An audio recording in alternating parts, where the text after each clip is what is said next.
All right, good morning, everybody, and welcome to Stock Analysis Friday on this Good Friday. Happy Good Friday to everybody. Today is April 18th, 2025. And on Stock Analysis Friday, what we do is we actually take the stocks you want me to look at, and then I analyze them using our proprietary software called the ART trading software, or ART for short. We have been in business now for 30 plus years, and started way back in the 1990s, incorporated in the year 2000. So we've been at this a long time, and it's a pleasure being here today with you all. All right, so let me go through first a few administrational items and get those out of the way. First thing I want to talk about, of course, are the risks involved in trading. And I think we are all aware of those risks. Just make sure you always trade with money you can afford to risk, called risk capital. And also, two, make sure you do risk control on each and every trade. I've got a couple books I'll show you in a moment that can help you with that if you're new to the channel. And then also, two, any stock analysis I do here is based off my interpretation, my experience using our software as well. So keep that in mind. And so if there's something I say here, you want to act on it, run that by your financial advisor or whoever manages your money to be sure it's suitable for you, simply because I don't know your personal situation, and they certainly should. Past performance, of course, in the markets doesn't guarantee future performance, and we deal in a realm of probabilities, not certainties. So that's why you always have to use that risk control.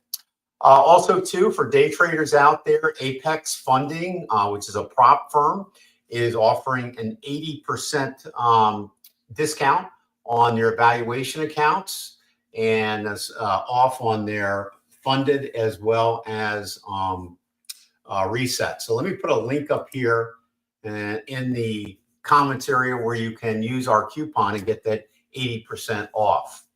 All right, and let me keep going here. I also have a couple books I wanted to share with you on money management here. So if you need help with that, I'll put a link in the recording where you can get these books on our Amazon page. You can also go to our website.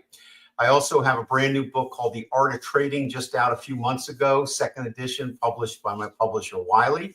And it's about 608 pages. So it's a really good book, almost like a brain dump of what I've learned in trading over the last 30 years with some approaches you can use to get profitable. All right. Also, too, Elliott Wave Techniques Simplified is another book out there by my other publisher, McGraw-Hill. And that's been out in the market for quite some time. So if you're interested in the Elliott Wave, which I call the roadmap of the markets in terms of assigning wave counts to different movements in the market based over time. So you can check that out.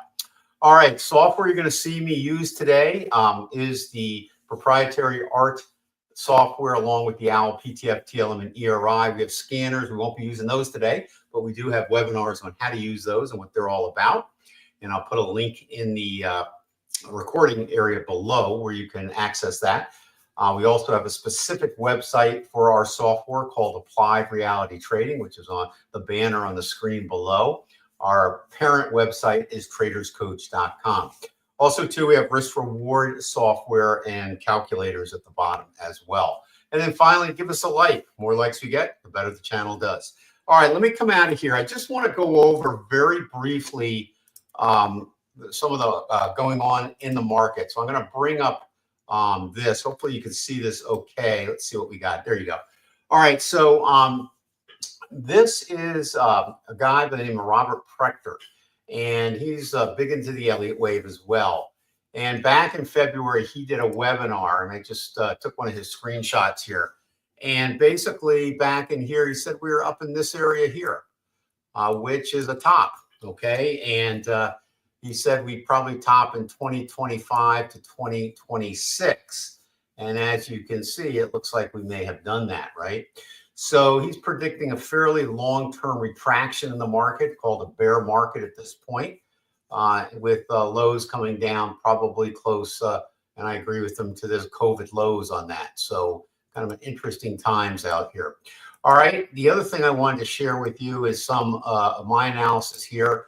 This is a monthly chart I performed at the beginning of April, actually the end of March. And on the Dow Jones Industrial Average chart, there's a couple things we use because it has our indicators on it. This is the OWL, which measures momentum. And you can see on this long-term monthly chart, we are in a wave 3 on the monthly, which is a big deal because that's the most powerful wave in the Elliott wave. Now, that doesn't mean you won't get a correction, but for right now, any correction that we probably get on the lower time frames probably will be kind of like a pullback that you can see on this chart, but certainly not something so dramatic. Let's just say that, because we're in an impulsive wave. That doesn't mean it can't correct quite a bit, but and we're thinking maybe could get down to the COVID lows, but probably could get just settle in here. And we're kind of came down since the March 30th time frame. So that's kind of interesting, I think.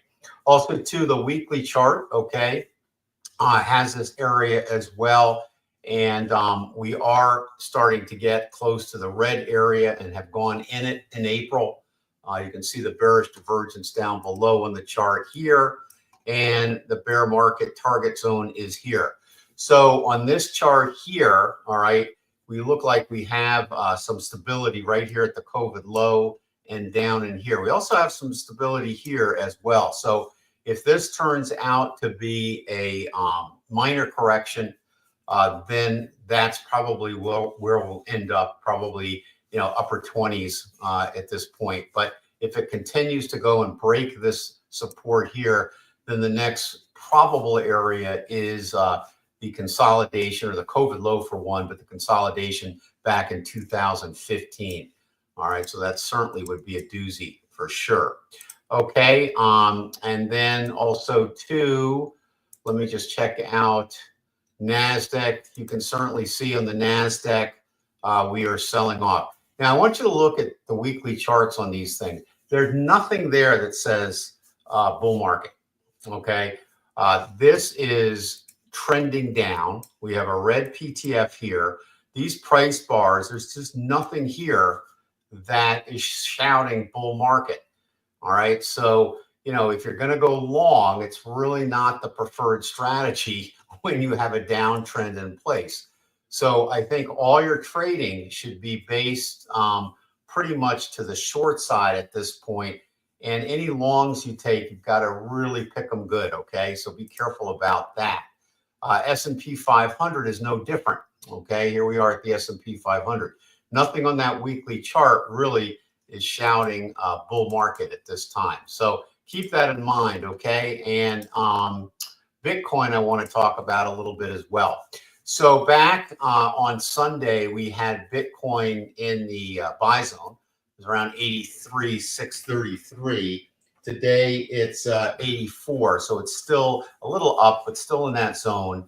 And my feeling on Bitcoin is we're probably going to get one more high on it. And that high should take us to 114 to 137. Okay, so this is a buy zone. Now, that doesn't mean you bet the farm, but I would, if you're going to put a buy zone in here, put your stop under this pyramid here. So make sure your trade size is appropriate to the risk of where your stop is going to be. And then when it gets up here, we'll look for signs of bearishness coming in the sell zone. So that's kind of where we're at now. Now we could dip lower and go lower in the buy zone. All right, that's possible. So, you know, when this turns green here, things will look a little better. And I think it's starting to do that now. GBTC, same story with that. And let's see what else we got here. Oh, daily chart. This is something I want to show. So this is the Dow Jones daily chart. And notice the double top in the target zone and the inverse head and shoulders pattern as well. And notice I also have up here on the far right, wave 5 target zone. So this is a target zone based on a fairly good longer term analysis of the Dow. And it applies to the indexes too, because I did it on the indexes as well. But in this case, we went back to 2009 where this bull market started to zero in on a possible top. And this is where it's showing at this particular point. You know, back in October 2022, we had a big reversal on a down move. And we still could get that for one more high, but I don't think so. I think we're probably at this point looking at the potential of a bear market, especially on the next rebound if we don't get above that bearish fair value gap in gray right here. So we'll see how that goes there. And that's right around 41 to 42. All right, so we'll see what happens with this, but you know, it's the classic sign of a major top. Now, with that said, you have some stocks like NVIDIA and so forth that look like it's going to have one more high. And so that's the only head scratcher, because if that's due for another high, then of course, that's probably going to bring the entire NASDAQ with it. So, you know, kind of paying attention to support levels here. We have a bearish PTF down here, okay, and a very bearish owl there. So again, you know, going into this week, early this week, there was no real reason to be long, okay, on the indexes. The indexes are bearish based on just strictly price structure and the fact that we have some bearish fair value gaps. In fact, for those swing traders, this is an excellent place to have your sells in, okay, for the next leg down. And that would be a good way of doing that right in that fair value gap. All right, let's see what else we got here. This is a synopsis of the Dow on all three charts.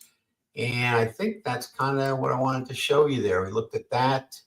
Oh, real estate. All right, real quick thing on the real estate.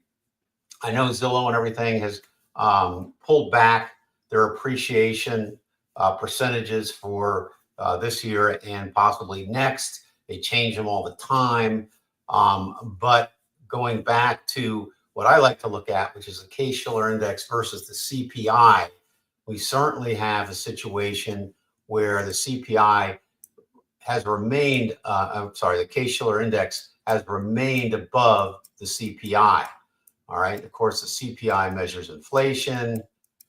And this chart goes back 50 years, and you see that red line, which represents the average home prices in the United States, which is what the Case-Shiller Index is all about, has always been above the CPI. So it's been a good hedge against inflation, a good place for families to start out in growing their wealth through housing, because you need a place to live and it keeps up with inflation.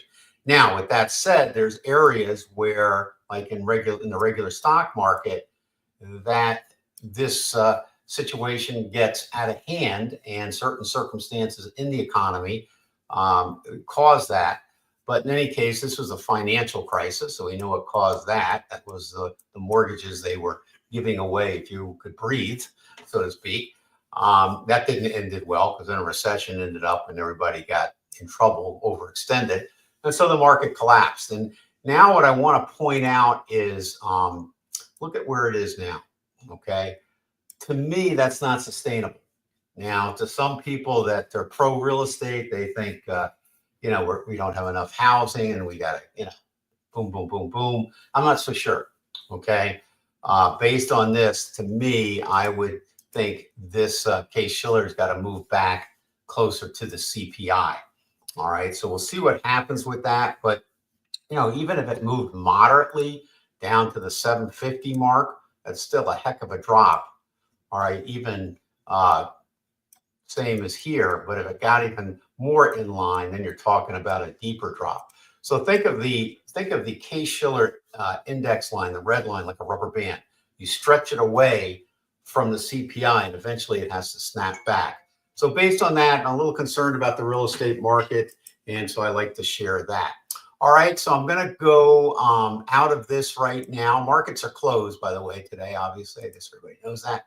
And this is the current situation on the Dow, which I wanted to share with you. Not much change. We still have a red PTF here as well.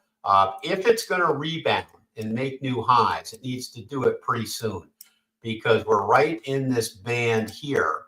And we did take out this and we had a reversal off that. But again, I don't see this as a bullish pattern. Okay, I see it more as a bearish pattern. So you do have to be a little careful.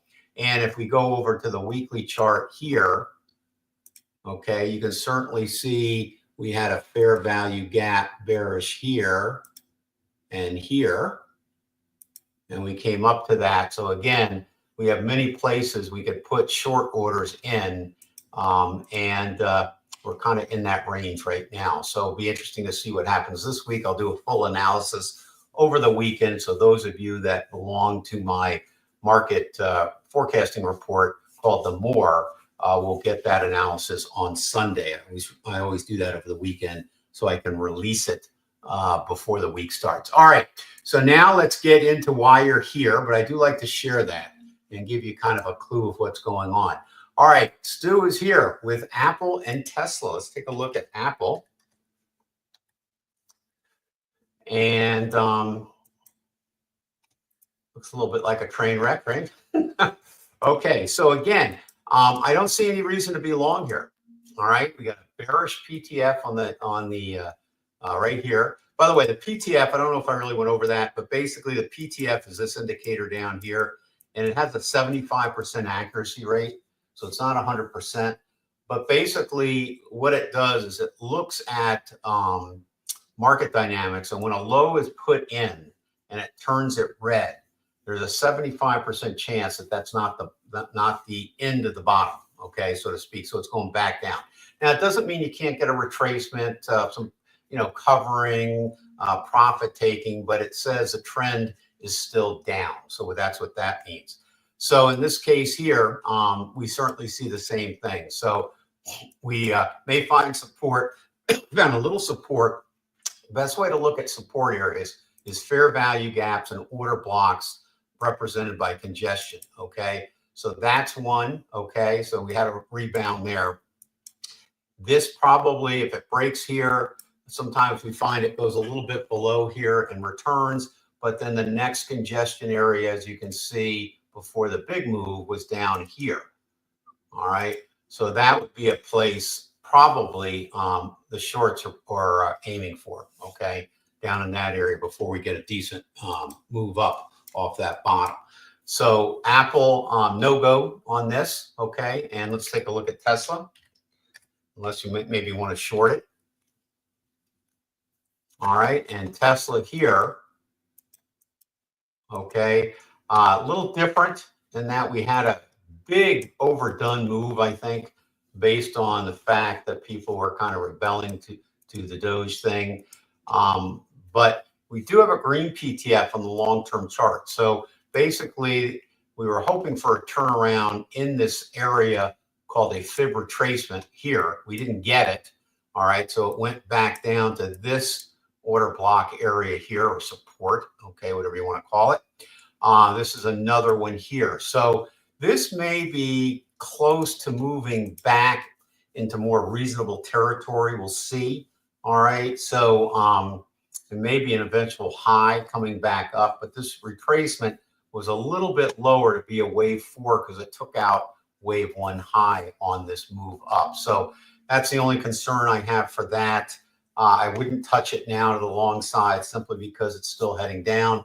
And if you have a doubt on what's heading down, just look at our software with the pyramids on the fractal movement of the market, or just draw a trend line, okay? and then you'll have your answer. All right, so that is those. Neither one of those I would do anything with, okay? Let's see if I missed anything. I know it's a short day today. It's a holiday. Markets are closed. Most people are now heading out for their Easter weekend. All right, Al's got a few more here. Great, good to see you, Al. A-N-E-T. How are those scanners working now, Al? Hopefully okay for you. All right, A-N-E-T. We did post the recording on that client support session if you need it. All right, so A-N-A-T. I look at this and we are short and yummy, and that's where you should be. Okay, good job on that. I would stay short. Let's see where a possible, you've got a red PTF. So if you have our software here, okay, you could stay into that until it turns yellow. All right. But also in the meantime, let's see any support areas. You got one you just hit here, right? So if we take a line here, that's a support area you're in here. So you might get a rebound, and you did. Okay, so you came down, rebounded, and prices now, as you can see, are starting to roll over. Let's see if there's any fair value gaps, because the pyramids have got you short. But let me just take a look. Yeah, you got a fair value gap right here. Kind of hard to see it. But let's see. Let's just take a quick look at that. So you got a fair value gap, it looks like to me, in here. Okay. So, whoops. All right. So let's see if you got one over here. Looks like you got a little one over here on the weekly. So I imagine this is not a bad place to stay short or even add on to your short position. Okay. So certainly keep that in mind. All right. Let's take a look at your next one, MU.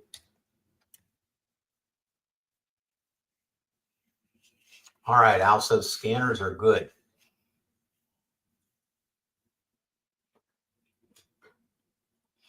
Give that a second to load. Sometimes the data gets a little funky. I got so many charts working. All right, so MU is short, and PTF and the OWL are showing you short. The pyramids are showing you short there as well. Let's take a look and see. You're probably good down to this order block area here, also known as support here. You'll probably get to the bottom of that, I would certainly think.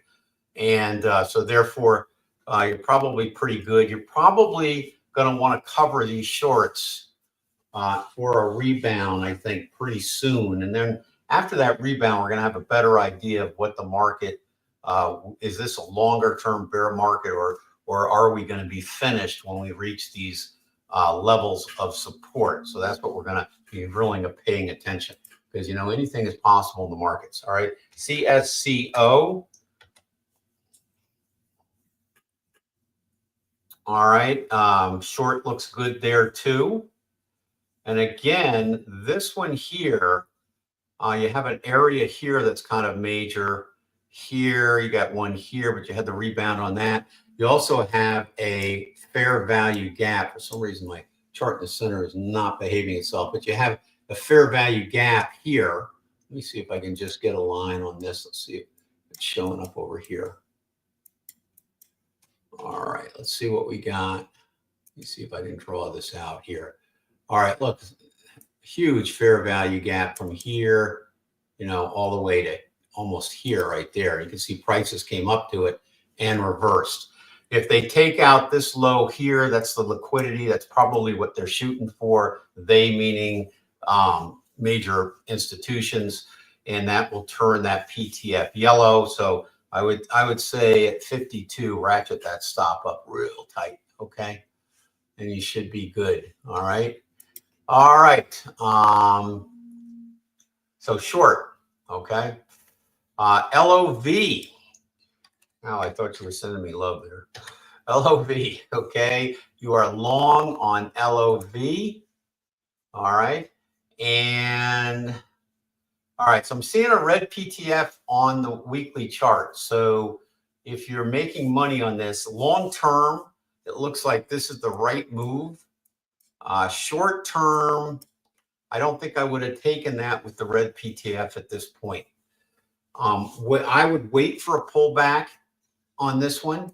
And if the pullback does not go below here, then I would definitely think about that. Okay, you got a small fair value gap here, but that's not a big one.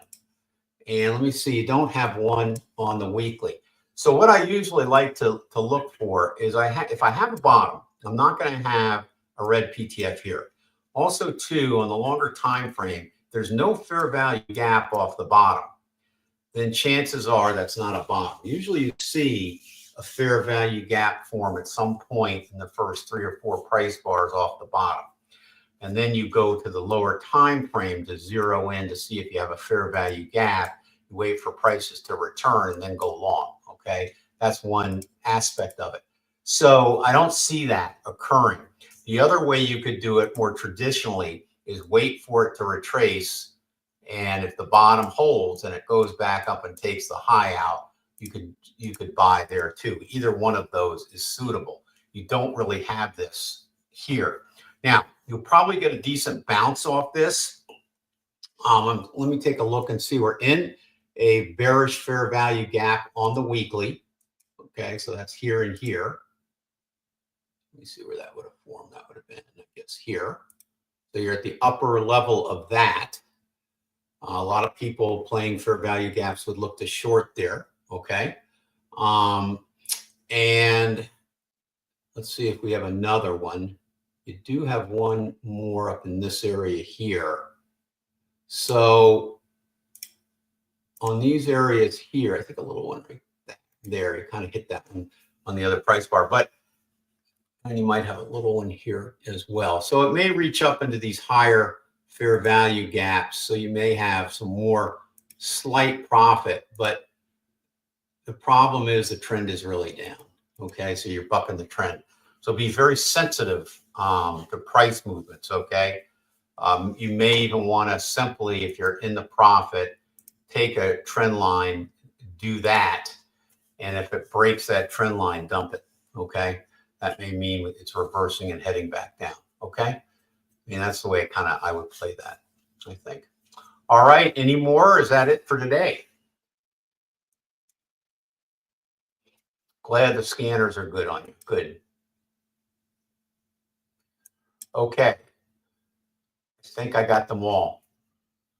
I'll wait another minute and then I'm going to go ahead. I guess we'll call it a day as we are in a holiday day today, so to speak. All right. Don't forget, give us a like. Helps the channel. And we'll be back, of course, next week, next Friday. And see how the markets do overall and get a good idea. If you're day trading the NASDAQ, lower your trade size. We've had ATRs, average true ranges on the NASDAQ, much more higher than normal, which is fine. Just lower your trade size and accommodate the larger ATR risk. Okay, that's important. Other than that, it's nice to have the markets actually move during the day so much, because if you have a good system strategy, then you certainly are able to trade a couple hours in the market and be done in the morning. Okay, Al, my pleasure. Okay, you have a happy Easter too. All right, so that's it for today. And as Gene says, give us a like, and we appreciate you guys so much. All right, so you have a good one. All right, and we'll see you back here next Friday. I'm not going to put any day trading charts up for the end here because the markets are closed for the most part. Okay, so you guys, I'll go ahead and end in a minute, and take care and have a good one.